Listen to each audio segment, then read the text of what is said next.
전 세계 반도체 1위 기업 TSMC는 자신만만했습니다. 미국, 중국, 유럽은 우리가 손에 쥐고 있다. 한국이 따라잡으려면 30년이 걸릴 것이다. 과연 지금도 그 소리를 할 수 있나요?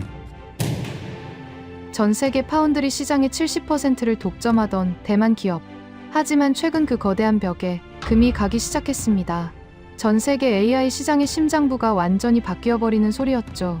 애플, 테슬라, 구글, 아마존이 대만 기업을 손절하고 한국 기업 삼성에 매달리고 있는 현상이 벌어진 것인데요. 177조 기업을 이겨버린 20조 한국 기업. 이거 못 막으면 나라까지 망하게 생겼습니다. 대체 불가능하다고 큰 소리치던 TSMC 대만 기업이 몇십 년 만에 왕좌에서 쫓겨난 것이었죠. 하지만 그 이유는 단순히 대만 기업이 비싸서도 기술력이 좋아서도 아니었습니다. 한국은 자신을 대체하지 못할 세 가지를 쥐고 있었고 이것이 대반격의 시작을 알리게 된 것. 한국이 AI 시장을 제패하게 된 비밀. 과연 그 승부수는 무엇이었을까요? 이야기를 시작하기 앞서 사연 속의 제작에 힘이 되는 구독과 좋아요 부탁드립니다. 한국을 응원하신다면 대한민국 화이팅! 이라고 아래 댓글로 남겨주세요. 테크 전문 저널리스트로 지난 15년간 실리콘밸리의 반도체 산업을 취재해온 마크 제임스입니다. 수많은 기업의 흥망성쇠를 지켜봤고 기술 전쟁의 최전선에서 진실을 기록해왔죠. 그런 제가 몇 달 전 도저히 믿을 수 없는 광경을 목격했습니다. 노트북 화면에는 대만 TSMC 고위 관계자의 인터뷰 영상이 재생되고 있었어요. 그의 목소리에는 자신감이 넘쳤습니다. 우리는 전 세계 첨단 반도체의 70%를 생산합니다. 고객들이 우리 일정에 맞춰 기다리는 건 당연한 일이죠. TSMC 없이는 AI 혁명도, 스마트폰도, 자율주행도 불가능합니다. 저는 그 순간 손이 떨렸습니다. 분노였죠. 지난 석 달간 제가 만난 12개 빅테크 기업 임원들은 모두 같은 고통을 호소했거든요. 5개월 대기, 일방적 가격 인상, 협상 불가. 제 수첩에는 그들의 절규가 빼곡했습니다. 애플은 지난 3년간 웨이퍼 가격이 27% 올랐지만 거부할 수 없었다고 했어요. 아마존은 맞춤형 칩 개발 일정이 8개월이나 지연됐다고 토로했습니다. 구글 하드웨어 팀장은 제게 5번이나 같은 말을 반복했죠. 대안이 없습니다. 독점의 폭력이 이런 것이구나. 저는 뼈저리게 느꼈습니다. 실리콘밸리 최고의 기업들이, 세계 경제를 움직이는 거대 공룡들이 한데만 기업 앞에서는 그저 순번을 기다리는 존재로 전락해 있었던 겁니다. TSMC는 반도체를 만드는 게 아니라 권력을 행사하고 있었어요. 가격을 마음대로 올렸고 납기를 마음대로 정했으며 고객을 순위로 나눴습니다. 1순위는 애플, 2순위는 엔비디아, 나머지 기업들은 한참 뒤였죠. 누군가는 이렇게 말할 수 있습니다. 그만큼 기술이 뛰어나니까 그럴 수 있는 거 아니냐고요. 하지만 저는 알고 있었습니다. 이건 기술의 문제가 아니라 시장 구조의 문제라는 것을요. 70%라는 점유율은 기업에게는 축복이지만 시장에게는 재앙입니다. 경쟁이 사라진 자리에 오만이 자라나고 오만은 결국 혁신을 멈추게 만들거든요. 저는 그날 밤 늦게까지 자료를 정리했습니다. TSMC의 3나노 웨이퍼 가격 추이, 고객사별 납기 현황, 시장 점유율 변화. 숫자들은 명확한 진실을 말해주고 있었어요. 대만은 웨이퍼 한 장당 18,000달러를 받고 있었고 3년 만에 20%나 가격을 올렸습니다. 고객사들은 불만이었지만 어쩔 도리가 없었죠. 지구상에 TSMC만큼 안정적으로 첨단 칩을 찍어낼 수 있는 곳이 없었으니까요. 삼성은 고작 7% 점유율로 10배 차이가 났고 인텔은 자체 칩 생산에만 집중하고 있었습니다. 시장에는 진짜 대안이 없었던 겁니다. 그리고 TSMC는 그 사실을 너무나 잘 알고 있었어요. 저는 침대에 누워서도 그 관계자의 말이 귓가에 맴돌았습니다. 고객들이 기다리는 건 당연한 일이죠. 이 오만함이, 이 자만이 언젠가는 치명타로 돌아올 거라는 예감이 들었습니다. 역사는 항상 그랬으니까요. 1위라고 믿었던 기업들이 무너질 때는 한순간이었거든요. 노키아가 그랬고, 코닥이 그랬으며, 블랙베리가 그랬습니다. 그들 모두 자신들이 영원할 거라고 착각했죠. 하지만 저는 그때만 해도 몰랐습니다. 그 순간이 이렇게 빨리, 이렇게 극적으로 찾아올 줄은요. 다음 날 아침, 제 메일함에는 긴급 취재 요청이 들어와 있었습니다. 대만 해협 전문가 케빈 박사로부터였죠. 마크, 당장 만나야 합니다. 당신이 알아야 할 숫자가 있어요. 저는 커피도 마시지 않고 차를 몰았습니다. 그의 사무실에 도착했을 때 케빈의 얼굴은 심각했어요. 그는 제게 두툼한 보고서를 건넸습니다. 표지에는 이렇게 적혀 있었죠. 대만 해협 리스크 분석 글로벌 반도체 공급망의 치명적 취약점. 저는 첫 페이지를 넘겼습니다. 그리고 충격을 받았습니다. 케빈이 보여준 숫자들은 제 예상을 훨씬 넘어섰습니다. 마크, 잘 들어보세요. 전 세계 AI 칩의 92%가 대만 해협 너머 작은 섬에서 만들어집니다. 이게 무슨 의미인지 아십니까? 그의 손가락이 지도를 가리켰어요. 대만과 중국 본토 사이, 불과 180km, 서울에서 대전까지의 거리였습니다. 중국이 해협을 봉쇄하는 데 걸리는 시간은 48시간입니다. 그 순간 글로벌 반도체 공급망이 붕괴되어 나스닥은 즉각 8% 급락하고 일주일 안에 클라우드 서비스 증설이 전면 중단됩니다. 케빈이 다음 페이지를 넘겼습니다. 거기에는 더 무서운 계산이 있었어요. 미국 빅테크 기업들의 주간 손실 추정액이 120억 달러. 한 달이면 480억 달러였습니다. 우리 돈으로 62조 원이죠. 기업들은 이 리스크를 알고 있습니다. 그래서 보이지 않는 보험료를 내고 있어요. 저는 고개를 가웃했습니다. 보험료라니 무슨 뜻이었을까요? 케빈이 설명했습니다. 과도한 재고 유지 비용, 대체 공급처 탐색 비용, 정치적 로비 비용, 최악의 시나리오 대비 비용. 이 모든 게 TSMC 의존에서 오는 숨겨진 비용입니다. 그가 건넨 다른 자료에는 구체적 숫자가 있었어요. 애플은 통상 6주치 재고를 유지하지만 반도체 부품만큼은 12주치를 쌓아둔다고 했습니다. 2배였죠. 이 과다 재고 유지에만 연간 23억 달러가 든다는 계산이었습니다. 아마존은 더 심각했어요. 클라우드 서비스를 위해 서버를 계속 증설해야 하는데 칩 공급 불안정성 때문에 항상 140%의 예비 주문을 넣는다고 했습니다. 이 여유분이 연간 34억 달러의 추가 비용으로 이어졌죠. 구글, 마이크로소프트, 메타도 마찬가지였습니다.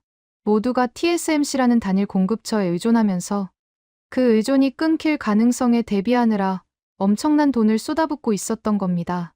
케빈이 말했습니다. 이게 바로 보이지 않는 보험료입니다. 대만 해협 리스크를 해지하기 위해 기업들이 지불하는 실질적 비용이죠. 업계 추산으로는 연간 340억 달러에 달합니다. 저는 계산기를 두드렸습니다. 340억 달러면 우리 돈으로 44조 원이었어요. 이 어마어마한 돈이 단지 TSMC가 대만이라는 섬에 집중돼 있다는 이유만으로 매년 공중으로 날아가고 있었던 겁니다. 더 심각한 건 국가 안보입니다. 케빈이 기밀 표시가 된 문서를 꺼냈어요. 미국 국방부 첨단기술국 내부 시뮬레이션입니다. 대만 해협이 72시간 봉쇄될 경우를 가정한 거죠. 시나리오는 끔찍했습니다. F-35 전투기에 들어가는 첨단 칩 공급이 즉각 중단됐어요. 함대 레이더 시스템 업그레이드가 불가능해졌고 미사일 유도 장치 생산이 멈췄습니다. 민간 부문도 마찬가지였죠. 신규 클라우드 서버 증설이 92% 중단됐고 자율주행차 생산이 전면 스톱됐으며 5G 기지국 확충이 불가능해졌습니다. 이건 비즈니스 리스크가 아닙니다. 마크. 주권의 문제예요. 케빈의 목소리에는 절박함이 배어 있었어요. 저는 그 순간 깨달았습니다. 반도체 독점은 단순히 가격이나 납기의 문제가 아니었던 거죠. 한 나라의 경제와 안보가 지구 반대편 작은 섬 하나의 인질로 잡혀 있었던 겁니다. 그리고 그 섬은 세계에서 가장 긴장도가 높은 해협을 사이에 두고 있었어요. 저는 사무실을 나서면서 생각했습니다. 빅테크 기업들이 느끼는 불안은 단지 납기 지연이나 가격 인상 때문만이 아니었을 거라고요. 진짜 공포는 따로 있었던 겁니다. 언젠가 칩 공급이 완전히 끊길 수 있다는, 그것도 자신들이 통제할 수 없는 지정학적 이유로 끊길 수 있다는 두려움이었죠. 그들은 매일 아침 뉴스를 확인하며 대만 해협의 긴장도를 체크했을 겁니다. 중국 전투기가 방공식 별구역을 침범했다는 소식에, 중국 해군이 훈련을 시작했다는 보도에 심장이 철렁했을 거예요. 이게 바로 TSMC 독점이 만든 진짜 문제였습니다. 기술의 독점이 아니라 위치의 독점이었던 거죠. 그리고 그 위치는 세계에서 가장 위험한 곳 중 하나였습니다. 저는 차를 몰면서 한 가지 의문이 들었어요. 빅테크 기업들이 이 리스크를 모를 리 없는데 왜 대안을 찾지 못했을까? 삼성도 있고 인텔도 있는데 말이죠. 답은 간단했습니다. 기술 격차 때문이었어요. TSMC는 3나노 공정에서 수율 80%를 자랑했고 삼성은 겨우 40%를 넘나들고 있었습니다. 수율이 낮다는 건 불량률이 높다는 의미였죠. 애플이나 엔비디아 같은 기업들은 위험을 감수할 수 없었어요. 차라리 비싸더라도 기다리더라도 TSMC를 선택하는 게 안전했던 겁니다. 하지만 저는 느꼈습니다. 이 균형이 언젠가는 깨질 거라고요. 시장은 언제나 독점을 용납하지 않으니까요. 문제는 언제, 어떻게 깨질 것인가였습니다. 그리고 그 순간이 제가 상상했던 것보다 훨씬 빨리 찾아왔습니다. 며칠 후, 제 휴대폰에 긴급 알림이 떴어요. 블룸버그 속보였습니다. 외국인 투자자, 삼성전자의 3일간 3조 원 순매수. 저는 차를 세웠습니다. 뭔가 터진 거였어요. 15년 경력의 직감이 그렇게 말하고 있었습니다. 스마트머니는 절대 이유 없이 움직이지 않거든요. 특히 이렇게 단기간에 이렇게 큰 금액을 쏟아붓는 건 분명한 신호였습니다. 내부 정보를 입수한 거죠. 무언가 큰 변화가 일어나고 있다는 정보를요. 저는 즉시 JP모건 반도체 애널리스트 사라에게 전화를 걸었습니다. 사라, 삼성에서 무슨 일이 벌어지고 있는 겁니까? 3조 원이 한꺼번에 들어갔어요. 전화 너머로 잠시 침묵이 흘렀습니다. 그리고 사라가 낮은 목소리로 말했어요.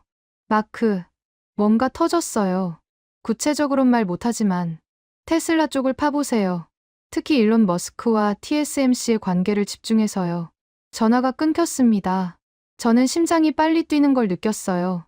테슬라, 머스크, TSMC. 이 세 단어가 의미하는 건 하나였습니다. 뭔가 엄청난 계약이 성사됐거나 아니면 깨졌다는 거였죠. 저는 즉시 테슬라 본사로 향했습니다. 15년간 쌓아온 인맥을 총동원할 때였어요. 그리고 이틀 후, 저는 폭탄 같은 정보를 입수하게 됩니다. 그것은 반도체 업계를 뒤흔들, 아니 전 세계 기술 패권 지도를 바꿀 사건이었습니다. 테슬라 내부 소식통과의 만남은 펠로알토의 한 조용한 카페에서 이뤄졌습니다. 그는 테슬라 엔지니어링 팀에서 일했던 사람으로 제가 3년 전부터 알고 지낸 신뢰할 만한 정보원이었어요. 커피를 주문하고 자리에 앉자마자 그가 먼저 입을 열었습니다. 마크, 당신이 찾던 답이 여기 있습니다. 그가 건넨 봉투 안에는 몇 장의 문서가 들어 있었어요. 저는 첫 페이지를 펼쳤고 눈을 의심했습니다. 계약서 사본이었거든요. 테슬라와 삼성전자 간의 파운드리 공급 계약서. 금액은 165억 달러, 우리 돈으로 약 23조 원이었습니다. 계약 기간은 3년. AI 칩 AIO와 AI6 시리즈 전량을 삼성이 공급한다는 내용이었죠. 일론이 TSMC를 버렸습니다. 소식통의 말에 저는 숨이 멎는 것 같았어요. TSMC를 버렸다고요? 세계 최고의 파운드리를 애플과 엔비디아가 의지하는 그 거대한 성체를 머스크가 등졌다는 겁니까? 왜죠? 대체 무슨 이유로요?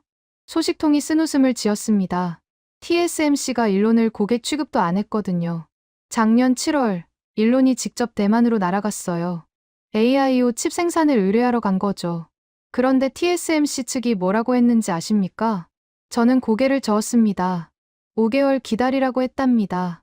생산 라인이 다 차 있으니 애플과 엔비디아 물량이 끝날 때까지 대기하라고요. 일론은 그 자리에서 폭발했습니다. 소식통이 당시 상황을 재현했어요. 일론이 이렇게 말했답니다. 나한테 5개월은 영원이다. 그 시간에 경쟁사들은 2세대를 앞서간다. 내가 원하는 건 칩이 아니라 속도다. 당신들은 그걸 줄 수 없다면 난 다른 곳을 찾겠다. 그리고 정말로 일론은 전화를 끊었다고 했습니다. TSMC는 처음에는 무시했대요. 어차피 돌아올 거라고 생각했던 거죠. 대안이 없으니까요. 하지만 일론은 돌아오지 않았습니다. 대신 삼성을 찾아갔어요. 삼성이 제안한 건 단순한 칩 제조가 아니었습니다. 시간을 파는 거였죠. 저는 소식통의 말에 집중했습니다. 극자회선 노광 장비, EUV라고 하죠. 한 대에 2,800억 원짜리 장비입니다. 삼성은 이걸 테슬라 전용으로 2대를 할당했어요. 다른 고객 물량을 뒤로 밀어낸 겁니다. 이게 무슨 의미인지 저는 즉시 이해했습니다. 전용 생산 라인이라는 거였어요. 오직 테슬라 칩만 찍어내는 라인. 설계도를 넘기면 3개월 안에 샘플이 나옵니다. TSMC의 5개월보다 40% 빠른 거죠. 일론한테 이건 금보다 귀한 제안이었어요. 소식통이 설명을 이어갔습니다. 테슬라의 완전 자율주행 시스템은 3개월마다 업데이트가 필요하다고 했어요. 경쟁사보다 6개월 먼저 신형칩을 장착하면 자율주행 성능에서 압도적 우위를 점할 수 있다는 겁니다. 이건 단순히 빠른 배송의 문제가 아니었어요. 시장 선점의 문제였죠. 자율주행 시장에서 반년 앞서 나간다는 건 시장 점유율 12%의 차이를 만들어냅니다. 테슬라 연간 매출로 따지면 80억 달러, 약 11조 원의 가치였어요. 삼성은 일론이 원하는 걸 정확히 알고 있었던 겁니다. 칩이 아니라 시간, 속도였죠. 저는 고개를 끄덕였습니다. 이제 이해가 됐어요. 왜 외국인 투자금 3조 원이 삼성으로 몰려들었는지. 이건 단순한 계약이 아니었습니다. 패권 이동의 신호탄이었던 거죠. TSMC의 70% 독점 체제에 처음으로 균열이 생긴 순간이었어요. 그런데 말입니다. 삼성이 왜 이렇게 파격적인 조건을 제시한 겁니까? 전용 라인을 준다는 건 엄청난 기회비용이잖아요. 제 질문에 소식통이 잠시 망설이다가 대답했습니다. 절박했기 때문입니다. 삼성 파운드리는 몇 년간 적자를 벗어나지 못했거든요. 2조 원 넘는 누적 손실이었죠. 대형 고객이 필요했어요. 그래서 조건을 다 들어준 겁니다. 저는 뭔가 석연치 않았습니다. 단지 돈 때문이었을까요? 아니면 더 큰 그림이 있었던 걸까요? 소식통이 마지막 문서를 꺼냈어요. 삼성의 진짜 노림수는 따로 있었습니다. 테슬라를 레퍼런스로 삼는 거죠. 일론 머스크가 선택한 파운드리라는 타이틀. 이게 다른 빅테크 기업들한테 얼마나 강력한 시그널인지 아십니까? 아, 그렇구나. 저는 무릎을 쳤습니다. 테슬라 하나를 잡으면 애플도 구글도 아마존도 주목하게 된다는 거였어요. 일론이 믿고 맡긴 곳이라면 우리도 고려해볼 만하다. 빅테크 기업들이 이렇게 생각하게 만드는 게 삼성의 전략이었던 겁니다. 23조 원짜리 계약은 시작일 뿐이었어요. 진짜 목표는 TSMC의 고객들을 하나둘 빼앗아 오는 것이었죠. 저는 카페를 나서면서 확신했습니다. 반도체 전쟁의 물꼬가 트인 거라고요. 그리고 이 전쟁의 진짜 무기는 아직 드러나지 않았다는 것도 느꼈어요. 삼성이 머스크를 끌어들인 건 단지 빠른 속도 때문만은 아닐 거라는 예감이 들었습니다. 뭔가 더 있었어요. 기술적 우위, 가격 경쟁력, 아니면 전혀 다른 차원의 무기. 저는 다음 취재원을 찾아야 했습니다. 삼성 내부로 들어가야 했어요. 그들이 TSMC의 가격 독점을 깨뜨릴 진짜 무기가 뭔지 알아내야 했습니다. 일주일 후, 저는 서울행 비행기에 몸을 실었습니다. 삼성전자 파운드리 사업부 관계자와의 인터뷰가 잡혔거든요. 평택 공장 근처 호텔에서 만난 삼성 부사장은 생각보다 솔직했습니다. 머스크 계약이 언론에 알려진 이상 숨길 이유도 없습니다. 오히려 우리 전략을 명확히 알리고 싶어요. 그가 태블릿을 꺼내 화면을 제게 보여줬어요. GAA라는 단어가 크게 적혀 있었습니다. 게이트 올 어라운드, 차세대 트랜지스터 구조 기술이었죠. 이게 우리가 TSMC와 싸울 수 있는 유일한 무기입니다. 부사장의 목소리에는 자신감이 묻어났어요. TSMC는 시장 점유율 70%로 가격 결정권을 쥐고 있습니다. 고객들이 불만이어도 선택지가 없으니 가격을 마음대로 올릴 수 있죠. 지난 3년간 웨이퍼 가격을 20%나 인상했습니다. 저는 고개를 끄덕였습니다. 제가 직접 확인한 사실이었으니까요. 문제는 같은 기술로는 그들을 이길 수 없다는 겁니다. 원가 구조가 비슷하니까요. 그래서 우리는 게임의 룰을 바꾸기로 했습니다. 부사장이 GAA 기술 설명 자료를 넘겼어요. 기존 핀팩 구조는 전기가 새는 문제가 있었다고 합니다. 미세 공정으로 갈수록 누설 전류가 심해지는데 GAA는 트랜지스터를 사방에서 감싸는 구조라 누설을 40% 줄일 수 있다는 거였어요. 누설이 줄면 발열이 줄고 같은 전력으로 35% 더 빠른 성능을 낼 수 있습니다. 고객 입장에서는 성능 좋고 가격 싼 칩을 받는 거죠. 그럼 왜 TSMC는 안 하는 겁니까? 제 질문에 부사장이 미소를 지었습니다. 할 수 없었던 겁니다. 아직은요? TSMC는 3나노까지 핀펫으로 밀고 갔어요. 그게 안정적이니까요. 하지만 2나노부터는 어쩔 수 없이 GAA를 도입해야 합니다. 물리적 한계에 부딪혔거든요. 아, 그렇구나. 저는 퍼즐이 맞춰지는 걸 느꼈습니다. 삼성은 3나노부터 먼저 GAA를 도입했고 TSMC는 2나노에서야 시작한다는 거였어요. 선점 효과군요. 정확합니다. 하지만 공짜는 없었죠. 부사장의 표정이 어두워졌습니다. 몇 년 전 3나노 GAA를 처음 도입했을 때 수율이 형편없었습니다. 10%에서 15% 수준이었어요. 웨이퍼 100장을 찍으면 85장은 버리는 겁니다. 그가 손실 추정 자료를 보여줬어요. 누적 적자 2조 2천억 원. 삼성은 3년간 이 돈을 날리면서 GAA 기술을 다듬었던 겁니다. 퀄컴이 우리 3나노로 칩을 만들었다가 발열 문제로 TSMC로 돌아갔죠. 엔비디아도 마찬가지였고요. 우린 고객을 잃었고 시장에서는 삼성 파운드리가 끝났다고 했습니다. 저는 그때를 기억했습니다. 업계에서는 삼성이 무리수를 뒀다고 평가했었죠. 검증되지 않은 기술에 올인했다가 실패한 거라고요. 하지만 우린 포기하지 않았습니다. GAA 없이는 TSMC의 가격 독점을 깨뜨릴 수 없다는 걸 알았으니까요. 그리고 드디어 부사장이 최신 데이터를 꺼냈어요. 몇 달 전 이나노 공정에서 수율 51%를 달성했습니다. 51%. 저는 그 숫자의 의미를 물었습니다. 손익분기점입니다. 50%를 넘으면 적자를 면합니다. 60%를 찍으면 연간 2조 원의 영업이익이 나오고 70%면 4조 원입니다. 부사장이 덧붙였어요. 머스크가 계약서에 사인한 건 바로 이 수율을 확인한 직후였습니다. 우연이 아니에요. 일로는 숫자로 판단하는 사람이거든요. 저는 전율이 느껴졌습니다. 이제 그림이 완성됐어요. 삼성은 3년간 피를 흘리며 GAA 기술을 익혔고 마침내 수익성이 보이는 지점에 도달했습니다. 그 순간을 포착한 게 머스크였던 거죠. 그럼 TSMC는요? 그들도 이나노에서 GAA를 도입한다고 하셨는데 제 질문에 부사장이 고개를 끄덕였습니다. 그들은 이제 시작입니다. 우리가 3나노에서 겪은 지옥을 이제야 경험하게 될 거예요. 초기 수율이 형편없을 겁니다. 업계 추정으로는 안정화까지 최소 1년에서 1년 반이 걸릴 거라고 봅니다. 그 시간 동안 삼성이 앞서 나갈 수 있다는 거였어요. 이게 우리가 TSMC의 가격 독점을 깨뜨릴 유일한 기회입니다.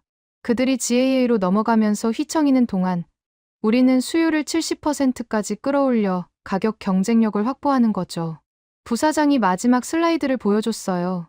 거기에는 전략이 명확히 적혀 있었습니다. TSMC보다 1015% 저렴하게 공급하면서 속도는 40% 빠르게. 이게 삼성의 승부수였던 겁니다. 고객들은 더 이상 TSMC의 일방적 가격 인상을 받아들일 필요가 없게 됩니다. 대안이 생겼으니까요. 저는 노트북을 닫으며 물었습니다. 그럼 목표는 뭡니까? 몇 퍼센트 점유율을 노리시는 건가요? 부사장이 잠시 망설이다가 대답했습니다. 20%입니다. 현재 7%에서 3년 내 20%까지 끌어올리는 게 목표입니다. TSMC를 따라잡는 게 아니라 시장을 재편하는 겁니다. 20%. 야심찬 목표였지만 불가능해 보이지는 않았어요. 머스크가 움직였고 GAA 기술이 안정화 단계에 접어들었으며 가격 경쟁력도 확보됐습니다. 무엇보다 시장은 대안을 원하고 있었어요. TSMC 독점에 지친 빅테크 기업들이 삼성을 주목하기 시작한 겁니다. 저는 평택 공장을 둘러보며 확신했습니다. GAA는 단순한 기술이 아니었어요. 가격 결정권을 되찾는 전략 무기였던 겁니다. TSMC가 70% 점유율로 시장을 지배하며 가격을 마음대로 올릴 수 있었던 건 대안이 없었기 때문이었죠.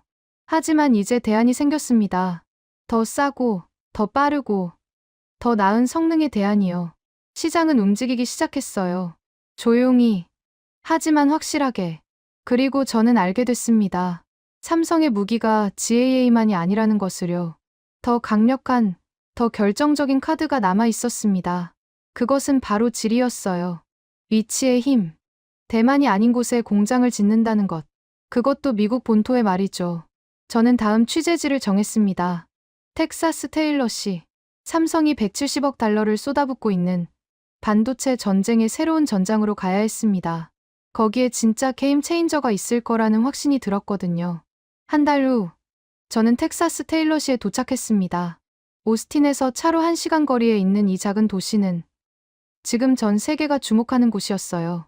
삼성이 170억 달러, 우리 돈으로 약 24조 원을 투자해 건설 중인 거대한 반도체 공장이 바로 여기 있었습니다. 공사 현장에 도착했을 때 그 규모에 압도당했습니다. 부지 면적만 200만 제곱미터, 여의도 면적의 70%에 달하는 크기였어요. 수십 대의 크레인이 동시에 움직이고 수천 명의 인부들이 24시간 교대로 공사를 진행하고 있었습니다. 공사 진행률은 90%. 몇 달 안에 가동이 시작될 예정이었죠. 저는 삼성 미국법인 전략팀장과 약속이 잡혀 있었습니다. 현장 사무실에서 만난 그는 단도직입적으로 말했어요. 마크, 이 공장을 어떻게 보십니까? 그냥 반도체 만드는 곳으로 보이나요? 저는 고개를 갸우뚱했습니다. 아니라는 말씀이신가요? 팀장이 웃었습니다. 이건 반도체 공장이 아닙니다. 보험 상품이에요. 보험 상품이라니 무슨 뜻일까요? 팀장이 설명을 시작했습니다. 빅테크 기업들에게 TSMC는 언제 끊길지 모르는 불안한 생명줄입니다. 대만 해협의 긴장이 고조되면 반도체 공급이 중단될 수 있거든요. 이게 바로 리스크죠. 그가 태블릿을 꺼내 자료를 보여줬어요. 애플은 연간 아이폰을 2억 대 생산합니다. 한 대당 칩 가격이 $50라면 연간 100억 달러어치 칩이 필요한 겁니다. 만약 TSMC 공급이 석 달만 끊기면 어떻게 될까요? 저는 계산기를 두드렸습니다. 5천만 대를 못 만드는 거였어요. 매출 손실이 약 50조 원.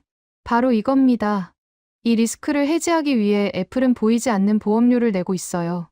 과다 재고, 대체 공급처 탐색, 최악의 시나리오 대비. 이 모든 게 비용입니다. 팀장이 창밖을 가리켰습니다. 하지만 이 공장은 그 보험료를 제로로 만듭니다. 미국 본토에 있으니까요. 지정학적 리스크가 없는 겁니다. 아, 그렇구나. 저는 무릎을 쳤습니다. 텍사스 공장은 단순히 생산시설이 아니었던 거예요. 무위험 자산이었습니다. 빅테크 기업 입장에서는 보험료를 내지 않고도 안정적인 공급을 보장받는 겁니다. 설령 대만 해협에 문제가 생겨도 미국 공장에서 칩을 받을 수 있으니까요. 팀장이 구체적인 숫자를 제시했어요. 이 안정성에 대해 빅테크들은 프리미엄을 지불할 의향이 있습니다. 우리가 TSMC보다 10에서 15% 싸게 팔아도 이 무위험 프리미엄 때문에 고객을 확보할 수 있는 거죠. 저는 이제 미국 정부가 왜 엄청난 보조금을 줬는지 이해했습니다. 칩스 액트로 약 6조 9천억 원, 텍사스 주정부가 추가로 3,500억 원, 합치면 7조 3천억 원이었어요. 이건 공짜 돈이 아닙니다. 미국이 반도체 공급망 리스크를 줄이기 위해 지불하는 보험료예요. 팀장의 설명이 계속됐습니다. 미국 입장에서 TSMC가 대만에 집중된 건 국가안보 위협입니다. 전 세계 첨단 반도체의 70%가 대만 해협 너머에서 만들어지는데 중국이 대만을 공격하면 미국 국방부 무기 시스템에 들어가는 칩도 끊기는 겁니다. 그가 기밀 자료를 잠깐 보여줬어요. F-35 전투기, 이지스 구축함, 패트리어트 미사일. 이 모든 무기 시스템에 TSMC 칩이 들어간다고 했습니다. 이 리스크를 줄이기 위해 미국은 삼성, TSMC, 인텔에 총 90조 원 가까이 보조금을 뿌렸습니다. 국가 차원의 보험료인 셈이죠. 저는 고개를 끄덕였습니다. 이제 완벽하게 이해가 됐어요. 텍사스 공장은 단순히 삼성의 생산기지가 아니었습니다. 미국의 반도체 안보를 책임지는 전략 거점이었던 거죠. 이 공장이 가동되면 어떤 칩을 생산합니까? 제 질문에 팀장이 대답했습니다. 테슬라의 AIO와 AIU가 먼저입니다. 몇 달 후 시범 가동을 시작하고 내년 1분기부터 본격 양산에 들어가죠. 그 이후에는 다른 빅테크 고객들의 주문이 들어올 겁니다. 그가 자신 있게 말했어요. 우리는 이미 구글, 아마존과 논의를 시작했습니다.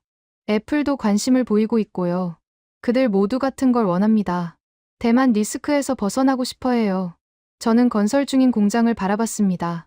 저 거대한 건물 안에서 몇 달 후면 칩이 찍혀 나올 거예요. 그리고 그 칩 하나하나가 TSMC의 독점에 균열을 내는 망치가 될 겁니다. 수율 목표가 어떻게 됩니까? 60%입니다. 이 공장에서 수율 60%를 달성하면 연간 4조 원의 영업이익이 납니다. 그 돈으로 추가 설비 투자를 하고 고객을 더 확보하고 TSMC 점유율을 깎아내는 거죠. 팀장의 눈빛이 날카로워졌습니다. 선순환이 시작되는 겁니다. 수익이 나면 재투자하고 재투자하면 수율이 오르고 수율이 오르면 가격 경쟁력이 생기고 그러면 고객이 더 오는 거죠. 저는 그 그림이 그려졌습니다. 하지만 한 가지 의문이 들었어요. 텍사스는 새 공장입니다. 환경이 한국과 다른데 초기 수율이 괜찮을까요? 팀장이 솔직하게 대답했습니다. 처음에는 어려울 겁니다. 30에서 40% 수준에서 시작할 가능성이 큽니다. 반도체 제조는 나노미터 단위의 싸움이거든요. 공기 중 먼지 하나만 잘못 들어가도 칩이 망가집니다. 그가 덧붙였어요. 여기서 60%로 끌어올리는데 최소 반년에서 1년 걸릴 겁니다. 이 기간 동안은 적자를 봐야 하죠. 투자자들의 인내심이 필요한 구간입니다. 저는 솔직함에 호감이 갔습니다. 장밋빛 전망만 늘어놓지 않고 현실적인 어려움도 인정하는 모습이었거든요. 하지만 우리는 할 수 있습니다. 한국 평택에서 이미 해냈으니까요. 그 경험과 노하우를 그대로 옮겨올 겁니다. 팀장이 공장 안을 가리켰어요. 저 안에 들어갈 장비들, 엔지니어들, 공정 프로세스, 모두 평택에서 검증된 것들입니다. 시행착오를 최소화할 수 있어요. 저는 취재 수첩에 메모했습니다. 텍사스 공장은 무위험 자산이자 지정학적 리스크 제거이며 빅테크의 보험료 절감이다. 이게 삼성이 던진 두 번째 승부수였던 겁니다. 첫 번째가 GAA 기술로 가격 결정권을 되찾는 것이었다면 두 번째는 위치로 안보 리스크를 제거하는 것이었어요. 그리고 저는 느꼈습니다. 아직 한 가지가 더 남았다는 것을요. 삼성이 가진 진짜 독보적인 무기. 그것은 바로 원스톱 솔루션이었습니다. 미국 출장에서 돌아온 후 저는 실리콘밸리의 한 빅테크 기업 CTO와 만날 기회를 잡았습니다. 회사명은 밝힐 수 없지만 AI 칩을 대량으로 사용하는 곳이었어요. 그와의 대화에서 저는 삼성의 진짜 경쟁력이 무엇인지 깨닫게 됐습니다. 마크, AI 칩 하나 만드는 게 얼마나 번거로운지 아십니까? CTO가 화이트보드에 그림을 그리기 시작했어요. 엔비디아 GPU를 예로 들어볼까요? 먼저 SK하이닉스나 마이크론한테 가서 HBM 메모리를 삽니다. 그 다음 TSMC 가서 GPU 칩을 찍습니다. 그리고 대만의 패키징 회사 가서 메모리와 칩을 붙입니다. 세 군데를 돌아야 한다는 거였어요. 이 과정에서 뭐가 발생할까요? 물류비가 듭니다. 대만에서 한국 왔다가 다시 대만 가는 겁니다. 시간도 걸립니다. 각 단계마다 2주에서 한 달씩 걸리죠. CTO가 계속 설명했습니다. 소통 오류도 생깁니다. 칩이 제대로 안 맞으면 누구 책임인지 따지는 데만 몇 달이 걸려요. HBM 문제인지, 칩 문제인지, 패키징 문제인지 규명하는 게 지옥 같습니다. 그가 가장 중요한 걸 짚었어요. 그리고 마진. SK하이닉스가 마진 남기고, TSMC가 마진 남기고, 패키징 회사가 또 마진 남깁니다. 이 마진이 전부 우리가 내는 돈에서 나가는 거예요. 저는 고개를 끄덕였습니다. 공급망 단계마다 돈이 새는 구조였던 거죠. 그런데 삼성은 이걸 한 곳에서 다 끝냅니다. CTO의 목소리에 놀라움이 섞여 있었어요. HBM도 삼성이 만들고, 파운드리로 칩도 삼성이 찍고, 패키징도 삼성이 합니다. 평택 공장 안에서 전부 해결돼요. 설계도만 주면 완제품이 나오는 겁니다. 그가 효과를 설명했습니다. 첫째, 물류비가 사라집니다. 왔다 갔다 할 필요가 없으니까요. 둘째, 시간이 단축됩니다. 기존에는 설계부터 완제품까지 6개월 걸렸는데 삼성은 3개월 만에 해줍니다. 저는 시간의 가치를 물었습니다. 3개월 단축이 그렇게 중요합니까? CTO가 단호하게 대답했어요. 엄청나게 중요합니다. AI 시장은 하루가 다르게 변해요. 엔비디아가 신제품을 2개월 먼저 내놓으면 AMD를 시장에서 압도합니다. 이 2개월의 선점 효과가 매출로 환산하면 수조 원입니다. 그가 비유를 들었습니다. 집 인테리어 할 때 도배업자 따로, 장판업자 따로, 가구업자 따로 부르면 일정 조율하다가 한 달 걸립니다. 하지만 인테리어 총괄 업체에 맡기면 일주일 만에 끝나죠. 비용은 비슷한데 시간이 4배 빠른 겁니다. 저는 완벽하게 이해했습니다. 그런데 가격은 어떻습니까? 한 곳에서 다 하면 더 비쌀 것 같은데요. CTO가 고개를 저었습니다. 오히려 더 쌉니다. 마진의 내재화 때문이에요. 그가 설명했습니다. 원래 SK하이닉스 줄 마진, TSMC 줄 마진, 패키징 회사 줄 마진이 있었잖아요. 삼성은 이걸 통째로 가져오는 겁니다. 우리 입장에서는 중간 마진을 안 내니까 10에서 15% 싸게 삽니다. 저는 계산기를 두드렸습니다. AI 칩 한 개당 $200라고 치면 15%면 $30였어요. 연간 100만 개를 주문한다면 $3,000만, 약 400억 원을 절약하는 겁니다. 삼성 입장에서는 타사에 줄 마진까지 자기가 먹으니까 수익률이 올라가고 우리는 싸게 사고 윈윈이죠. CTO가 덧붙였습니다. 하지만 진짜 킬러 포인트는 따로 있습니다. 책임 소재의 단일화예요. 저는 귀를 기울였습니다. 반도체 만드는 과정에서 불량이 나면 어떻게 될까요? HBM 문제인지, 칩 문제인지, 패키징 문제인지 따지는 데만 수개월이 걸립니다. 세 회사가 서로 책임을 떠넘기거든요. 그의 얼굴에 짜증이 역력했어요. 저희는 제품 출시가 늦어지는 거고, 손해는 우리가 보는 겁니다. 그런데 삼성이 턴키로 수주한다는 건 뭘 의미합니까? 불량 나면 우리가 다 책임지겠다는 겁니다. 아, 그렇구나. 저는 또 하나의 퍼즐이 맞춰지는 걸 느꼈습니다. 우리 입장에서는 불확실성 관리 비용이 제로가 됩니다. 문제 생기면 삼성한테 전화 한 통이면 끝이에요. 세 군데한테 따로따로 전화 걸 필요가 없는 겁니다. CTO가 강조했습니다. 이게 삼성의 독보적인 서비스 경쟁력입니다. TSMC는 이걸 못해요. 파운드리만 하니까요. 메모리는 안 만들거든요. 인텔도 못합니다. 메모리 사업을 몇 년 전에 팔아버렸어요. 저는 수첩에 적었습니다. 전 세계에서 삼성만이 할 수 있는 것. HBM부터 파운드리, 패키징까지 원스톱 제공. 그런데 더 무서운 게 있습니다. CTO가 목소리를 낮췄어요. 내년부터 HBM사가 나옵니다. 4세대 고대역폭 메모리인데 구조가 완전히 바뀌어요. 메모리와 로직 칩의 경계가 사라지는 겁니다. 저는 무슨 뜻인지 물었습니다. HBM사는 메모리 칩 위에 직접 로직 반도체를 씁니다. 물리적으로 붙어 있는 거예요. 이게 무슨 의미냐면 HBM을 삼성에서 사려면 파운드리도 삼성에 맡겨야만 하는 구조가 만들어진다는 겁니다. CTO가 설명을 계속했습니다. 메모리와 칩이 붙어 있으니까 설계부터 같이 해야 합니다. 따로 만들어서 나중에 붙이는 게 아니라 처음부터 하나로 설계하는 거죠. 이건 한 회사가 아니면 불가능합니다. 저는 전율이 느껴졌습니다. 삼성한테 가면 한 번에 끝나는데 TSMC 가면 SK하이닉스랑 따로 조율해야 합니다. 시간도 2배 걸리고 비용도 들죠. 이게 기술적 락인입니다. 기술적 락인. 고객이 삼성을 떠날 수 없게 만드는 구조. 한번 삼성으로 오면 HBM사 때문에 계속 삼성을 써야 합니다. 아이폰 쓰다가 안드로이드로 못 갈아타는 것처럼요.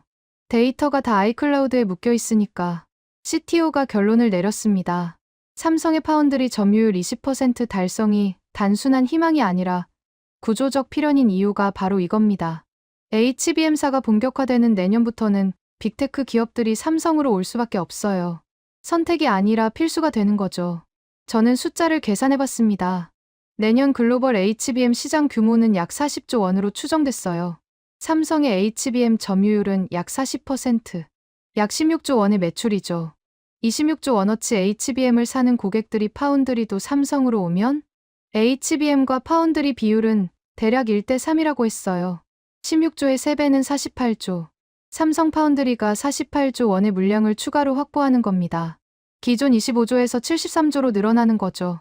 글로벌 파운드리 시장이 약 210조라면 73조는 점유율 35%였습니다. TSMC의 68%를 따라잡진 못해도 격차를 절반으로 줄이는 거예요. 이게 HBM 락인 효과의 위력이었습니다. 저는 CTO에게 감사 인사를 하고 자리를 떠났습니다. 이제 모든 그림이 완성됐어요. 삼성이 TSMC와 싸울 수 있는 3가지 무기. 첫째, GAA 기술로 되찾은 가격 결정권. 둘째, 텍사스 공장이라는 무위험 자산. 셋째, HBM부터 패키징까지 원스톱 책임 구조. 이 3가지가 합쳐지면서 반도체 패권 지도가 바뀌기 시작한 겁니다. 하지만 저는 알고 있었습니다. 전쟁은 아직 끝나지 않았다는 것을요. TSMC는 여전히 70%의 거대한 성을 지키고 있었고 그들도 가만히 있지만은 않을 거였습니다. 그리고 대만에는 아직도 오만이 남아 있었어요. 자신들이 영원할 거라는, 아무도 자신들을 이길 수 없다는 착각 말이죠. 저는 다시 대만으로 날아가야 했습니다. 그들의 반응을 직접 확인하기 위해서요.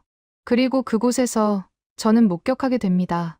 자만이 얼마나 무서운 독인지를요. 몇 주 후, 저는 다시 대만 타이베이에 도착했습니다. TSMC 본사는 신주과학공업단지에 위치해 있었어요. 거대한 유리 건물이 햇빛을 받아 반짝이고 있었죠. 세계 반도체 산업의 심장부라는 표현이 어울리는 곳이었습니다. 저는 TSMC 홍보 담당 부사장 왕 씨와의 인터뷰 약속을 잡아뒀어요. 그는 20년 경력의 베테랑으로 TSMC의 공식 입장을 대변하는 인물이었습니다. 본사 30층 회의실에서 만난 왕 씨는 여유로워 보였습니다. 커피를 마시며 그가 먼저 말을 꺼냈어요. 마크, 삼성 이야기를 하러 온 거죠. 최근 테슬라 계약건 말입니다. 저는 고개를 끄덕였습니다. 네. 업계에서 큰 화제가 됐죠. 어떻게 보십니까? 왕 씨가 웃음을 지었습니다. 그 웃음에는 여유가 넘쳤어요. 좋은 시도라고 봅니다. 삼성이 적극적으로 나서는 건 환영할 만한 일이죠. 하지만 솔직히 말하면 한두 고객 가져간다고 해서 시장이 바뀌지는 않습니다. 그가 창밖을 가리켰습니다. 거대한 팹 건물들이 줄지어 서 있었어요. 저 공장들을 보십시오. 우리는 전 세계 첨단 반도체의 69%를 만듭니다. 애플은 우리 없이 아이폰을 못 만들어요. 엔비디아도 AMD도 마찬가지입니다. 누가 우릴 떠나겠습니까? 왕 씨의 목소리에는 확신이 가득했습니다. 우리는 70년 넘는 역사를 가진 1위입니다. 기술력도, 수율도, 생산 능력도 최고죠. 설사 삼성이 테슬라를 가져가도 시장의 70%는 여전히 우리 겁니다. 저는 조심스럽게 물었습니다. 하지만 GAA 기술에서는 삼성이 앞서 나간 거 아닙니까? 3나노에서 먼저 도입했고요. 왕 씨가 손을 저었어요. GAA는 아직 검증되지 않은 기술입니다. 삼성이 3나노에서 겪은 수율 문제를 보셨잖아요. 10%대에서 헤맸죠. 우리는 안정적인 핀펫으로 80% 이상의 수율을 유지하고 있습니다. 그가 자신 있게 말했습니다. 고객들이 원하는 건 모험이 아닙니다. 안정성이에요. 우리는 그걸 제공하죠. 저는 2나노 이야기를 꺼냈습니다. 하지만 2나노부터는 TSMC도 GAA를 도입해야 한다고 들었는데요. 왕 씨가 잠시 표정이 굳어졌다가 다시 미소를 지었습니다. 그건 자연스러운 기술 전환입니다. 우리는 충분히 준비돼 있어요. 삼성이 3년 걸린 걸 우리는 1년 안에 해낼 겁니다. 그게 기술력의 차이죠. 저는 대만 해협 리스크를 물었습니다. 빅테크 기업들이 지정학적 리스크를 우려한다는데요. 삼성의 텍사스 공장이 그 불안을 해소해주는 거 아닙니까? 왕 씨의 얼굴에 처음으로 짜증이 스쳤습니다. 과장된 우려입니다. 대만은 70년간 안정적으로 칩을 공급해왔어요. 앞으로도 그럴 겁니다. 중국이 뭔가 한다고 해도 전 세계가 가만히 있지 않을 겁니다. 왜냐하면 대만이 멈추면 세계 경제가 멈추니까요. 그가 강조했습니다. 우리의 집중된 생산은 약점이 아닙니다. 오히려 강점이에요. 규모의 경제, 효율성, 기술 축적, 모두 한 곳에 집중됐기 때문에 가능한 겁니다. 저는 속으로 한숨을 쉬었습니다. 왕 씨는 전혀 위기감을 느끼지 못하고 있었어요. 아니, 느끼지 않으려 하고 있었죠. 그럼 삼성의 원스톱 솔루션은 어떻게 보십니까?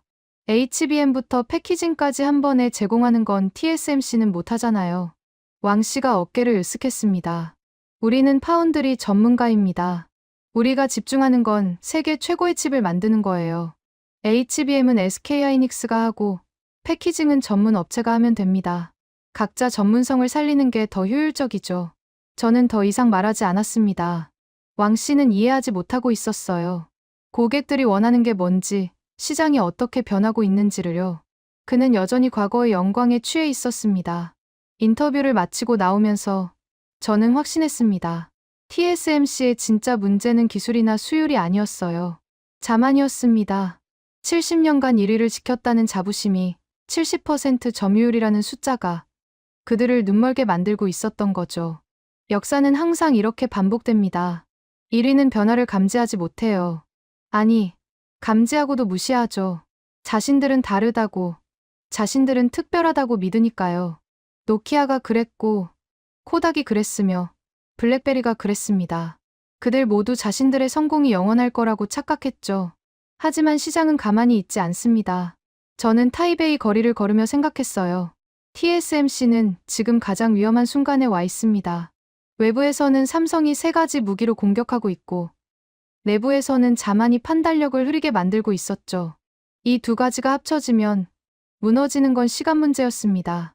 그리고 실제로 시장은 이미 움직이기 시작했어요. 제가 대만에 있는 동안에도 미국에서는 큰 변화가 일어나고 있었습니다. 빅테크 기업들이 조용히 하지만 확실하게 삼성으로 방향을 틀고 있었던 겁니다. 대만에서 돌아온 다음 날, 제 메일함에는 폭탄 같은 정보가 들어와 있었습니다.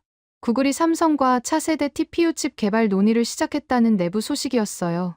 TPU는 구글의 AI 전용 칩으로 지금까지는 전량 TSMC에서 생산해왔습니다. 저는 즉시 구글 하드웨어 팀 관계자에게 연락을 취했습니다. 그와의 통화에서 확인한 내용은 충격적이었어요. 마크, 우리는 대안을 찾고 있었습니다. TSMC 한 곳에 의존하는 건 너무 위험하거든요. 구글 관계자의 목소리에는 절박함이 묻어 있었습니다. 작년에 우리가 겪은 일을 아십니까? TPU 신형 개발 일정이 7개월이나 늦어졌어요. TSMC 생산 라인이 가득 차서 순번을 기다려야 했거든요. 그 사이 경쟁사들은 앞서 나갔고 우리는 시장에서 밀렸습니다. 그가 계속 말했습니다. 삼성이 제안한 건 단순히 칩 제조가 아니었어요. 턴키 솔루션이었습니다. HBM, 파운드리, 패키징을 한 번에 해결해 주는 거죠. 게다가 전용 라인까지 제공한다고 했어요. 저는 고개를 끄덕였습니다. 머스크에게 했던 것과 똑같은 제안이었어요. 우리가 계산해보니 개발 기간이 40% 단축됩니다. 6개월이 3개월 반으로 줄어드는 거예요. AI 시장에서 이 2개월 반의 가치는 수천억 원입니다. 그리고 며칠 후에는 아마존 AWS로부터도 연락이 왔습니다. 아마존도 삼성과 맞춤형 AI 칩 개발을 논의 중이라는 거였어요. AWS의 공급망 담당 이사는 솔직했습니다. 우리가 가장 두려워하는 시나리오는 공급 중단입니다. 대만 해협의 긴장이 고조되면 단 3개월만 칩 공급이 끊겨도 클라우드 서비스 확장이 멈춥니다. 그가 구체적인 숫자를 제시했어요. AWS는 매달 서버를 15만 대씩 증설합니다. 한 대당 AI 칩이 8개씩 들어가니까 월 120만 개의 칩이 필요한 거죠. 이게 3개월 끊기면 360만 개가 부족합니다. 매출 손실이 60억 달러예요. 그가 강조했습니다. 텍사스에 있는 삼성 공장은 우리에게 보험입니다. 지정학적 리스크가 없는 공급처죠. 우리는 그 안정성에 프리미엄을 지불할 의향이 있습니다. 시장이 움직이고 있었습니다. 조용히, 하지만 명확하게요. 그리고 가장 결정적인 정보가 들어온 건 한 달 후였습니다. 애플이었어요. 제 오랜 정보원인 애플 공급망 담당자가 저를 조심스럽게 불렀습니다. 펠로알토의 한 한적한 레스토랑에서 만난 그는 주변을 살피며 말했어요. 이건 절대 밖으로 새면 안 됩니다. 아직 공식화되지 않은 사안이거든요. 저는 고개를 끄덕였습니다. 애플이 삼성과 A 시리즈 칩 일부 물량에 대해 논의하고 있습니다. 저는 숨이 멎는 것 같았어요. A 시리즈 칩은 아이폰의 심장이었습니다. 지금까지 전량 TSMC에서만 생산해왔던 그 칩을요. 전량은 아닙니다. 일단 15% 정도를 테스트해보려고 해요. 삼성의 이나노 공정이 안정화되는 걸 보고 판단하는 거죠. 담당자가 설명을 계속했습니다. 우리도 리스크 분산이 필요합니다. TSMC 한 곳에만 의존하는 건 너무 위험해요. 게다가 삼성은 HBM까지 함께 공급하겠다고 제안했습니다. 차세대 아이폰에는 온디바이스 AI가 들어가는데 HBM이 필수거든요. 그가 목소리를 낮췄습니다. 삼성의 HBM4와 A19 칩을 하나로 통합 설계하면 성능이 25% 향상됩니다. 이건 TSMC와 SK하이닉스를 따로 쓰면 불가능한 겁니다. 물리적으로 붙어 있어야 하니까요. 저는 이제 완벽하게 이해했습니다. HBM 내 시대가 가져올 지각 변동을요. 메모리와 로직이 결합되는 순간 삼성의 원스톱 솔루션은 선택이 아니라 필수가 되는 겁니다. 계약이 성사되면 언제쯤 발표됩니까? VP가 조심스럽게 대답했습니다. 내년 상반기 중에는 윤곽이 나올 겁니다. 삼성 텍사스 공장 수요를 보고 최종 결정하는 거죠. 저는 레스토랑을 나서며 확신했습니다. 게임이 바뀌고 있다고요. 구글, 아마존, 그리고 애플까지. TSMC의 핵심 고객들이 하나둘 삼성으로 눈을 돌리고 있었습니다. 이건 단순한 고객 이탈이 아니었어요. 패권 이동이었죠. 70%라는 TSMC의 거대한 성벽에 균열이 생기기 시작한 겁니다. 저는 데이터를 모으기 시작했습니다. 시장 점유율 변화 추이, 고객사 이동 현황, 수주 규모 변화. 숫자들은 명확한 방향을 가리키고 있었어요. 몇 달 전만 해도 TSMC의 점유율은 70%였습니다. 하지만 최근 추정치는 68%로 떨어졌어요. 2%포인트 하락. 작아 보이지만 파운드리 시장 규모가 210조 원이니까 2%는 4조 2천억 원이었습니다. 그리고 그 4조 2천억 원은 어디로 갔을까요? 삼성이었습니다. 삼성의 점유율은 7%에서 9%로 올랐어요. 단 몇 개월 만에 2%포인트 상승. 추세는 명확했습니다. 더 놀라운 건 선당 공정 수주 현황이었어요. 2나노와 3나노 같은 첨단 공정 주문에서 삼성이 역대 최대 실적을 달성했다는 소식이 들려왔습니다. 일본의 AI 칩 스타트업 PFN, 미국의 그록, 신흥 AI 기업들이 삼성의 2나노를 선택하고 있었던 겁니다. 그들에게는 TSMC의 브랜드보다 속도가 중요했어요. 빨리 시장에 진입해야 살아남을 수 있으니까요. 삼성의 3개월 납기는 5개월 납기의 TSMC를 이길 수 있는 결정적 무기였습니다. 저는 차트를 만들어 봤습니다. 가로축은 시간, 세로축은 점유율. TSMC의 선은 완만하지만 분명하게 하락하고 있었고, 삼성의 선은 가파르게 상승하고 있었어요. 두 선이 교차하지는 않았지만 격차는 분명히 줄어들고 있었습니다. 그리고 저는 알았습니다. 진짜 승부는 지금부터라는 것을요. 몇 개월 후면 삼성의 텍사스 공장이 가동될 겁니다. 2나노 2세대 양산도 시작되고요. 그리고 내년이면 HBM 내 시대가 본격적으로 열립니다. 그 순간이 진짜 분기점이 될 거예요. 삼성이 수율 60%를 달성하고 턴키 솔루션으로 고객을 묶고 텍사스에서 안정적으로 칩을 공급한다면 20% 점유율은 꿈이 아니었습니다. 구조적 필연이었죠. 하지만 리스크도 있었습니다. 수율이 안 나오면 모든 계획이 무너집니다. TSMC가 가격을 내리며 반격하면 삼성의 수익성이 악화될 수 있어요. 인텔이 재진입에 성공하면 시장이 3파전으로 재편되면서 경쟁이 더 치열해집니다. 저는 다시 한번 한국으로 날아가야 했습니다. 삼성의 최종 전략을 확인하고 그들이 이 리스크를 어떻게 관리할 건지 물어봐야 했어요. 그리고 무엇보다 이 전쟁의 결말이 어떻게 날지 예측해봐야 했습니다. 반도체 패권 전쟁은 이제 막 중반을 넘어섰습니다. 최종 승자가 누가 될지는 앞으로 1년이 결정할 거예요. 그 1년이 시작되고 있었습니다. 다시 서울에 도착한 저는 삼성전자 본사에서 파운드리 사업부 총괄 임원과의 심층 인터뷰를 진행했습니다. 그는 이 전쟁의 총사령관이라고 할 수 있는 인물이었어요. 강남구 삼성타운 회의실에서 만난 그의 표정은 진지했습니다. 마크, 우리는 지금 가장 중요한 시기를 지나고 있습니다. 승부는 앞으로 1년 안에 결정날 겁니다. 그가 로드맵을 펼쳐 보였어요.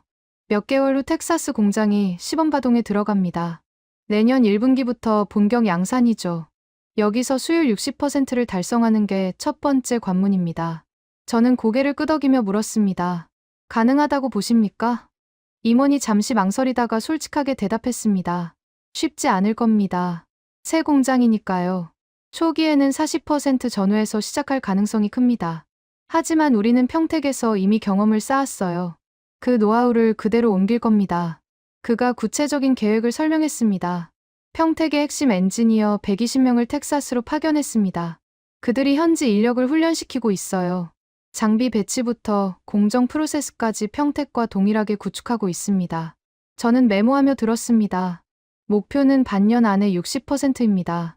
이게 달성되면 연간 영업이익 3조 5천억 원이 나옵니다. 그 돈으로 추가 투자를 하고 2나노 2세대 양산을 가속화하는 거죠. 임원의 눈빛이 날카로워졌어요. TSMC는 올해 82조 원을 투자합니다. 우리는 20조입니다. 자본력에서 4배 밀리죠. 돈으로는 절대 이길 수 없습니다. 그가 책상을 두드렸습니다. 그래서 우리는 수익성으로 싸워야 합니다. 빨리 흑자를 내서 재투자 여력을 만들어야 해요. 그게 유일한 길입니다. 저는 TSMC의 반격 가능성을 물었습니다. 그들도 가격을 내릴 수 있지 않습니까? 임원이 고개를 저었어요. 내릴 수는 있지만 많이는 못 내립니다. TSMC는 이미 고객사들한테 프리미엄 가격을 받고 있거든요. 갑자기 1015% 내리면 기존 고객들이 반발합니다. 왜 지금까지 비싸게 받았냐고요. 그가 미소를 지었습니다. 독점에 덧칩니다. 높은 가격을 유지해온 게 오히려 발목을 잡는 거죠.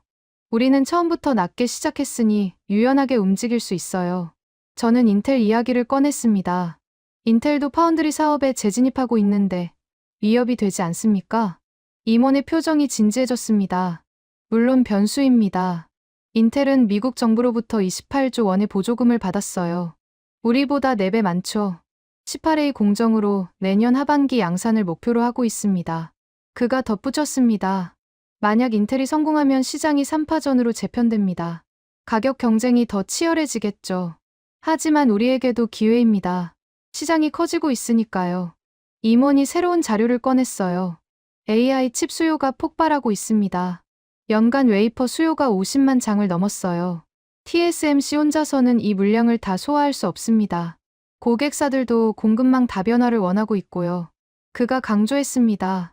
우리는 그 대안이 될 수 있습니다. 더 빠르고, 더 싸고, 더 안전한 대안이요. 저는 마지막 질문을 던졌습니다. 최종 목표는 뭡니까? 정확히 어디까지 가려고 하십니까? 임원이 잠시 생각하다가 답했습니다. 3년 내 점유율 20%입니다. 지금 9%에서 20%까지 끌어올리는 겁니다. TSMC를 따라잡는 게 목표가 아니에요. 시장을 재편하는 겁니다. 그가 설명을 계속했습니다. 20%가 되면 우리는 더 이상 추격자가 아닙니다. 게임 체인저가 되는 거죠. 고객사들이 우리를 무시할 수 없게 되고 TSMC도 우리를 의식하며 움직여야 합니다. 임원이 마지막으로 말했습니다. 내년이 분수령입니다. 텍사스 수율, 이나노 안정화, HBM사 본격화. 이 세 가지가 맞물리는 시점이죠. 그때가 진짜 승부처입니다. 저는 인터뷰를 마치고 나오며 생각했습니다. 삼성은 명확한 전략을 가지고 있었어요. GAA로 기술 우위를 확보하고, 텍사스로 안보 리스크를 제거하고, 턴키로 고객을 묶는 것. 이 세 가지가 조화를 이루면 20%는 불가능한 목표가 아니었습니다. 하지만 변수도 많았어요. 수율, TSMC의 반격, 인텔의 재진입, 그리고 예측할 수 없는 지정학적 위기. 어느 하나라도 어긋나면 계획이 무너질 수 있었습니다. 저는 마지막 취재를 위해 다시 미국으로 날아갔습니다. 월스트리트의 반응을 확인해야 했거든요. 투자자들은 이 전쟁을 어떻게 보고 있을까요? 돈의 흐름이 진짜 답을 알려줄 거라고 생각했습니다. 뉴욕에 도착해서 만난 JP모건의 반도체 펀드 매니저는 흥미로운 이야기를 들려줬어요. 마크, 우리는 3일간 삼성전자에 4,200억 원을 쏟아부었습니다. 블랙록은 지분을 4.8%까지 끌어올렸고요. 그가 화면을 보여줬습니다. 외국인 매수 추이가 가파르게 상승하고 있었어요. 우리는 삼성이 TSMC의 영업이익을 깎아낼 거라고 봅니다. 10%만 가져와도 4조 원입니다. 삼성전자 전체 영업이익이 6% 늘어나는 거죠. 펀드 매니저가 계산을 보여줬습니다. 시가총액이 6% 오르면 954조 원입니다. 주가는 16만 원을 넘어가요. 거기에 메모리 호황까지 겹치면 20만 원도 가능합니다. 그가 강조했습니다. 우리는 2년 후를 보고 투자하는 겁니다. 텍사스 공장이 안정화되고 HBM사 락인 효과가 본격화되는 시점이죠. 그때 삼성의 가치는 지금과 완전히 달라질 겁니다. 반면 개인 투자자들은 팔고 있었습니다. 3일간 5천억 원 넘게 순매도했다고 해요. 차익 실현이었죠. 외국인과 개인의 시각 차이가 여기서 갈립니다. 우리는 미래를 사는 거고 개인들은 현재를 파는 겁니다. 펀드 매니저의 말이 인상적이었어요. 저는 데이터를 종합하기 시작했습니다.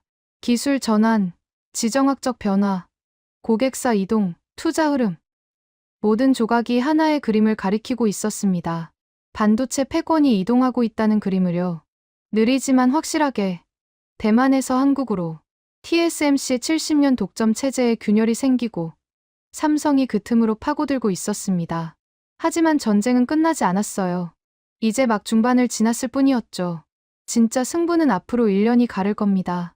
그 1년 동안 무슨 일이 벌어질까요? 몇 주가 지난 어느 날, 저는 샌프란시스코의 제 사무실에 앉아 최종 기사를 작성하고 있었습니다.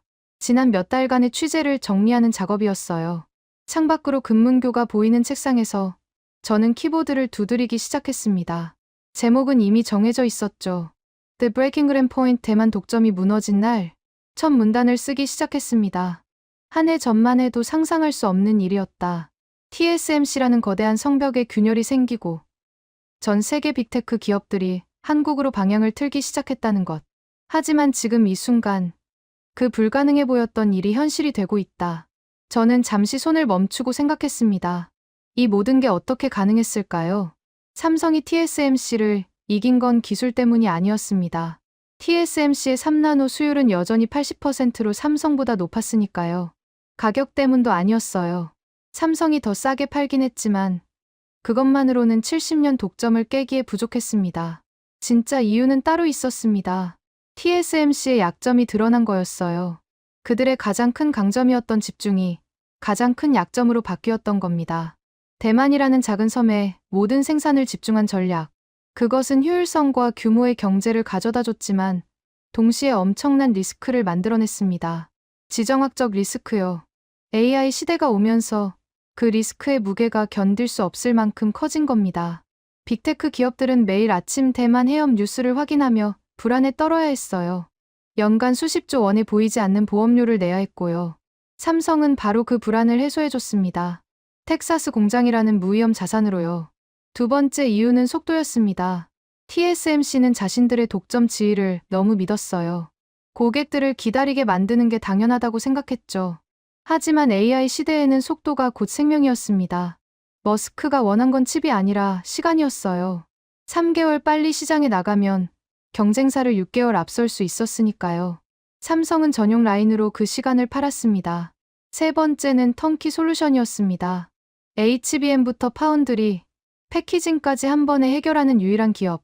이건 단순히 편의성의 문제가 아니었어요. 실패 리스크를 제거하는 구조였던 겁니다. 문제가 생기면 전화 한 통으로 끝. 고객사 입장에서는 불확실성 관리 비용이 제로가 되는 거였죠. 그리고 내년부터 본격화될 HBM사는 이 락인 효과를 더욱 강화할 겁니다. 메모리와 로직이 물리적으로 결합되면 고객들은 삼성을 떠날 수 없게 되니까요. 저는 계속 타이핑했습니다. TSMC의 자만은 독점의 부산물이었다. 70년간 1위를 지켰다는 자부심, 70% 점유율이라는 숫자가 그들을 눈멀게 만들었다. 변화를 감지하고도 무시했고 위기를 목격하고도 여유를 부렸다. 저는 대만에서 만난 왕 씨의 얼굴을 떠올렸습니다. 그의 오만한 미소, 자신만만한 목소리. 한두 고객 가져간다고 뭐가 달라지겠습니까? 하지만 시장은 달라지고 있었어요. 테슬라가 갔고, 구글이 움직이고, 아마존이 따르고, 애플까지 고려 중이었습니다. 한두 고객이 아니었던 거죠. 눈사태의 시작이었습니다. 한국은 더 이상 추격자가 아니다. 게임을 바꾸는 쪽으로 가고 있다. GAA 기술로 가격 결정권을 되찾았고, 텍사스 공장으로 안보 리스크를 제거했으며, 턴키 솔루션으로 고객을 묶었다. 저는 숫자를 다시 확인했습니다. 내년 글로벌 파운드리 시장은 약 230조 원으로 성장할 전망이었어요. 삼성이 20% 점유율을 달성하면 46조 원의 매출입니다. 수율 70%를 달성하면 영업이익률 15%로 약 7조 원의 이익이 나옵니다. 이 돈으로 재투자하고 고객을 더 확보하고 TSMC의 벽을 계속 깎아내는 거죠. 선순환의 시작이었습니다. 반도체 패권 전쟁의 승부는 대체 불가능한 한국의 삼박자에 달렸다. GAA 기술, 무위험 공급처, 턴키 책임 구조. 이 세 가지가 조화를 이루는 순간 70년 독점은 역사가 된다. 저는 마지막 문단을 쓰기 시작했습니다. 내년 초가 분기점이다. 텍사스 공장의 시범 생산 결과가 나오고 이나노 2세대 양산이 시작되며 HBM 내 시대가 본격적으로 열린다. 그 시점에 삼성이 수율 60%를 달성한다면 게임은 완전히 바뀔 것이다. 저는 리스크도 명확히 적었습니다. 하지만 길은 험하다. TSMC의 자본력은 여전히 4배 우위이고 인텔의 재진입도 변수다. 무엇보다 수율 안정화라는 기술적 난제가 남아있다. 실패하면 모든 계획이 무너진다. 그럼에도 불구하고 저는 확신했습니다. 그러나 시장은 이미 움직이기 시작했다. 조용히, 하지만 확실하게. 독점이 만든 오만과 집중이 초래한 리스크가 TSMC의 발목을 잡고 있다. 반면 한국은 전 세계가 원하는 것을 정확히 제공하고 있다. 속도, 안정성, 그리고 책임. 저는 키보드를 멈추고 창밖을 바라봤습니다. 금문교 너머로 해가 지고 있었어요. 한 시대가 저물고 새로운 시대가 시작되는 것처럼요. 한국이 이긴 게 아니다. TSMC의 약점이 드러난 것이다. 그리고 시장은 언제나 그 순간을 놓치지 않는다. 반도체 패권 전쟁은 이제 막 시작됐고 다음 챕터는 한국이 쓰게 될 것이다. 저는 마지막 문장을 타이핑했습니다. 대만의 70년 독점이 무너진 날, 세계는 새로운 강자의 탄생을 목격하고 있다. 송신 버튼을 누르기 전, 저는 잠시 멈췄습니다. 지난 몇 달간의 여정이 주마등처럼 스쳐 지나갔어요. 분노로 시작된 취재였습니다. TSMC의 독점, 빅테크들의 고통, 보이지 않는 보험료. 그 분노가 의심으로 바뀌었고, 의심은 충격으로 이어졌습니다. 머스크의 배신, GAA의 반격, 텍사스의 무위험 자산. 그리고 마침내 희열과 감동으로 마무리됐죠. 한국이 게임을 바꾸는 순간을 목격하는 희열. 작은 나라가 거대한 벽을 무너뜨리는 감동. 저는 송신 버튼을 눌렀습니다. 기사는 전 세계로 퍼져나갔고 48시간 만에 50만 뷰를 넘었습니다. 댓글란에는 놀라움과 응원이 가득했어요. 한국이 해냈다. TSMC의 오만이 자초한 일이다. 반도체 지도가 다시 그려지고 있다. 하지만 저는 알고 있었습니다. 이건 끝이 아니라 시작이라는 것을요. 진짜 전쟁은 이제부터였습니다. 몇 달 후, 2026년 1월 19일, 삼성전자 주가가 15만 600원을 기록하며 사상 최고가를 경신했습니다. 1년 전 7만 원대에서 2배 이상 뛴 거였어요. 시가총액 900조 원 돌파. 외국인 투자자들은 계속해서 삼성전자를 매수하고 있었습니다. 그들은 미래를 보고 있었던 거죠. 텍사스 공장이 가동되고 HBM사가 본격화되고 턴키 솔루션이 시장을 장악하는 미래를요. 그리고 2026년 1월 23일 저는 이 이야기를 마무리하고 있습니다. 반도체 패권 전쟁의 중간 리포트를요. 최종 승자가 누가 될지는 아직 모릅니다. 하지만 한 가지는 확실해요. 한국은 더 이상 추격자가 아니라는 것. 게임의 규칙을 바꾸는 쪽으로 가고 있다는 것. 그리고 그 변화의 중심에 대체 불가능한 세 가지 강점이 있다는 것입니다. GAA 기술, 텍사스 공장, 턴키 솔루션. 이것이 70년 독점을 무너뜨린 한국의 무기였습니다. 여러분은 어떻게 생각하십니까? 한국이 정말로 반도체 패권 전쟁에서 승리할 수 있을까요? 대만의 70년 독점을 무너뜨리고 새로운 강자로 우뚝 설 수 있을까요? 이것은 단순히 한 기업의 성공이 아닙니다. 기술력과 전략, 그리고 끈기로 불가능해 보였던 벽을 넘어선 자랑스러운 한국의 이야기입니다. 구독과 좋아요로 응원해주시면 더욱 재미있는 이야기로 찾아뵙겠습니다. 해외 감동 사연을 소개해드리는 스페셜 코리아였습니다. 감사합니다.